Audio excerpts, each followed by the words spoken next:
Phone आपका phone बज रहा है टिडिंग टिडिंग সকাল সকাল রে ফোন মারলো। चिल्ला रहा है হ্যালো, হ্যাঁ দাদা, আমাকে 3 ডজন ডিম আর 1 কেজি আলু দিন সাথে।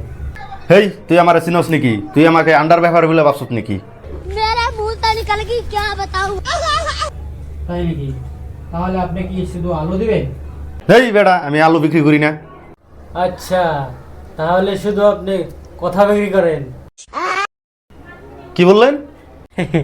আরে ভাই, আমি বলছি বাঙালির ডিম ছাড়া কি সকাল চলে? আপনি যদি বিক্রি না করেন তাহলে আমি না খেয়ে তো মরে যাব। আচ্ছা, তুই এক কাম কর, আমার কাছে 2টা ডিম আছে, আস তুই। হ্যাঁ ধন্যবাদ দাদা, আজকে আপনার জন্য আমার ব্রেকফাস্টটা বেঁচে গেল। ব্রেকফাস্টের জোগাড় হয়ে গেল। भाई यहाँ पे क्या हो रहा भाई ये कहाँ फंस गया भाई मैं